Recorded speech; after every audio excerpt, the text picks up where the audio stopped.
Chapter 64-90. However, John did not dare to come. The raid on the Moroccan base was already a major dereliction of duty. And Ria's disappearance was even more wrong. Although the Lord only ordered the three elders to cut off his left hand, John was also afraid that this was just a delaying tactic of the Lord. If the Lord was still angry, he would have to deal with him sooner or later after this hurdle. He took the initiative to volunteer to come to the most dangerous place. In fact, just to show his loyalty to the Lord. And at least to save some impression for himself. Although this is somewhat dangerous, it is much better than waiting to die in Nigeria. If he really died in the hands of the enemy, it would definitely be better than being executed by the Lord. After all, dying in the hands of the enemy would be a way to break the warrior's den and be loyal to the Lord.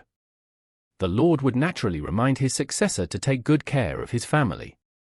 Unlike his eldest brother, not only was the body buried on the spot after death, but his wife and children were all under house arrest. And it was a lifelong house arrest.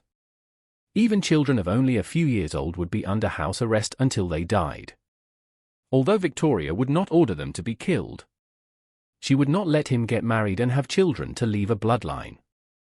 Chavarin was somewhat worried at this time. He said to John, "Grand Commander, we hold on here. If the enemy comes, the three elders will never be able to arrive in a short time. I am afraid they will be unable to fight back." John didn't want to tell Chavarin his true thoughts, so he said firmly, "I am directly responsible for the Morocco incident. If I don't make up for it with all my strength, how can I face the Lord?" Chavarin said, "I am also willing to be loyal to the Lord. But I am worried that my sacrifice will be in vain.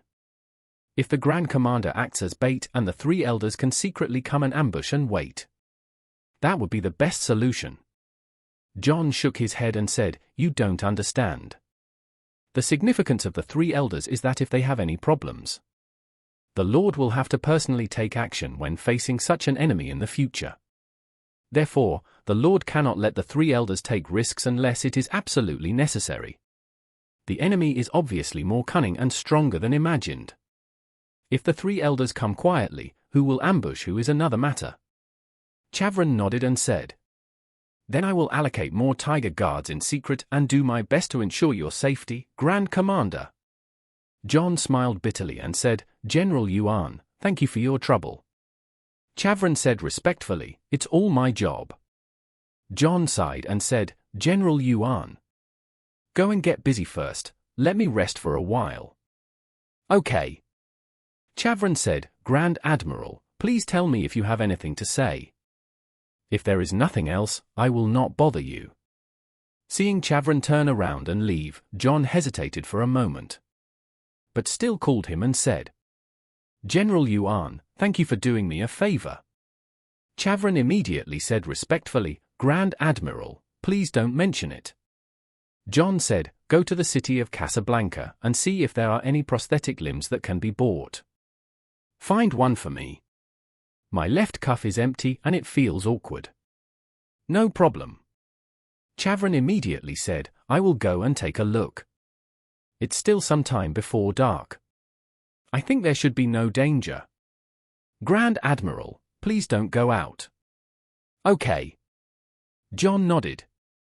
After Chavarin left, he subconsciously rolled up the sleeve of his left arm. The neat wound surface was exposed from the sleeve, and the cross-section like a medical specimen made him subconsciously retch.